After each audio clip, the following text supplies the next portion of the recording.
Some stories unfold on the warmest, most joyful days of the year, when the world outside glows with Christmas lights, gingerbread, and cheerful music inside a few homes. Something else is waiting, something that doesn't want gifts or dinner or holiday wishes. It only wants you to stay alone with it through the night. Tonight I'll tell you 3 true stories shared by the people who live them. And if you believe the holiday season is the safest time of the year, listen to the very end. Story 1. The Snowman at the Window.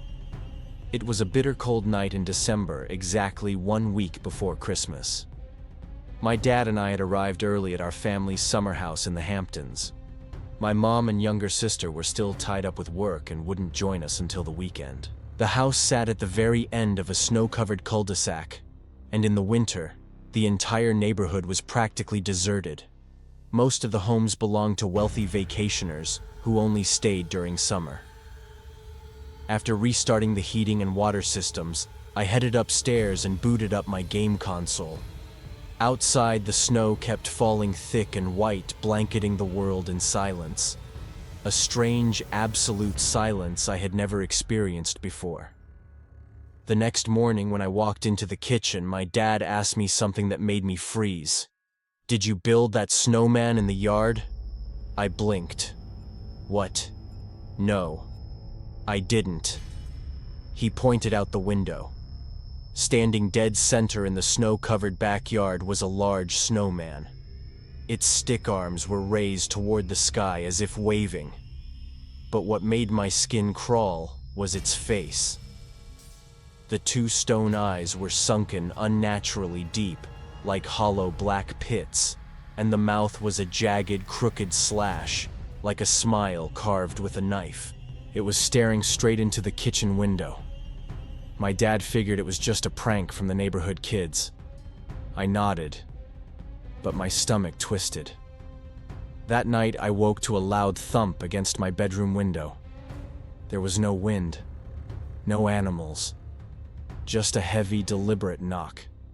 I held my breath and buried myself under the covers. But curiosity won over fear. I crept toward the window and pulled back the curtain. I screamed. Right outside the glass, just inches away, was another snowman. Larger, closer. Its face was twisted in a furious scowl. The mouth curved downward in rage, and its eye sockets were so deep they seemed to have no stones in them at all. It looked like it was ready to lunge inside. My dad burst in when he heard me scream. He stared at the snowman, his face pale. "I'll talk to the neighbors tomorrow," he muttered. But the next morning, the neighboring house was completely empty. No cars, no lights. The snow on their walkway was undisturbed. No one had been there to build anything. The next few days passed quietly, until Christmas Eve. Our whole family had arrived by then. Dinner hadn't started yet, but the sun had long gone down. And then we heard a knock at the door. 3 knocks. Slow. Deliberate. There was no doorbell, and our door didn't have a peephole or a window to see through. My dad stepped up and called out, "Who is it?" A hoarse male voice answered from the other side, "Let me in. I'm cold. I just want to be somewhere tonight." We looked at each other. My mom clutched my arm. My dad barked, "Leave, or I'm calling the police." The voice softened to a whisper. "All right, don't call the cops. I'll go." No one opened the door. No one spoke a word afterward. We just sat there frozen, listening. But we never heard footsteps walking away. The next morning, taped to our front door was a piece of paper. Soaked, crumpled, and scribbled in red ink. I just wanted to play with the boy. I had no one to spend Christmas with. I made the snowman, so he'd see me. At the bottom of the note was a long torn scratch and a muddy handprint. Thin, bony, but clearly not a child's. Story 2. The Woman in the Blue Santa Hat. Not every bar encounter ends with a kiss.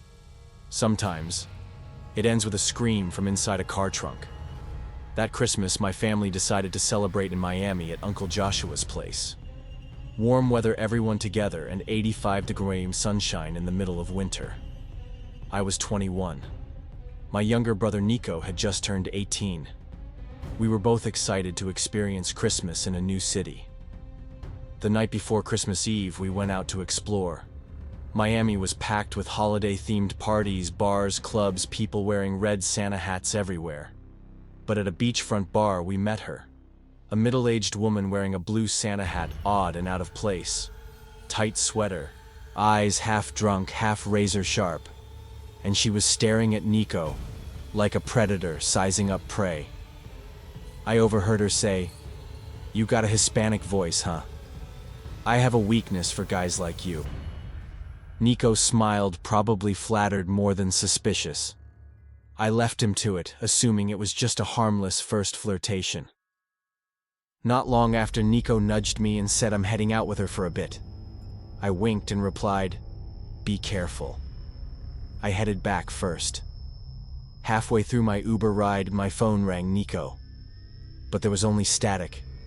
Then a strange man's voice whispered into the mic, "Say anything, and we'll kill him." I screamed, "Nico, where are you?" Only gasps, crashing noises, and the line went dead. I called back 3 times. On the third, someone answered, a deep, gravelly voice. Found this phone on the ground. But in the background, I heard Nico screaming, "Help me, Andre." I froze. We called the police. The entire family was up and panicked. I couldn't sit still. While describing the woman's face to the officers, my phone rang again. Unknown number.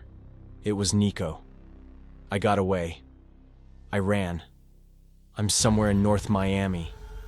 Please come get me." We found him curled up on a dark, empty roadside. His face swollen, dried blood on his lips, both eyes bruised. He was shaking, whispering, "They were going to kill me." The story he told chilled me to the core.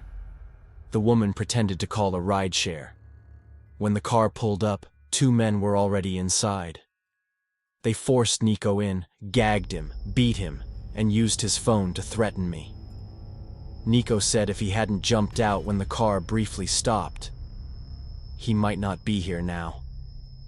Bar security footage didn't catch her face clearly. No one was arrested. No one knew who she was.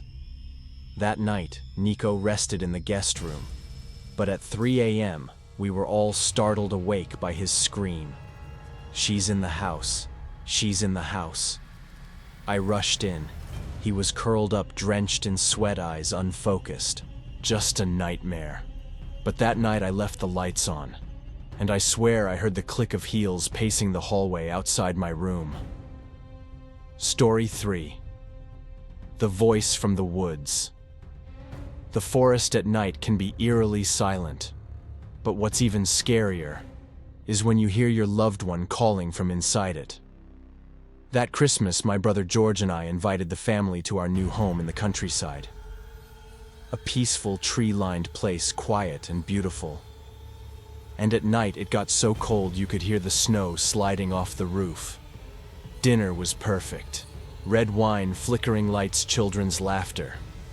After midnight, everyone went to bed except me, my girlfriend, and our dog Mika, who lay quietly by the fireplace. Around 2 a.m., she shook me awake. "Do you hear that?" I listened. Mika was growling. Low, intense. Right in front of the back door, which was now wide open. I stepped outside. The cold wind bit at my face. And then, I heard it.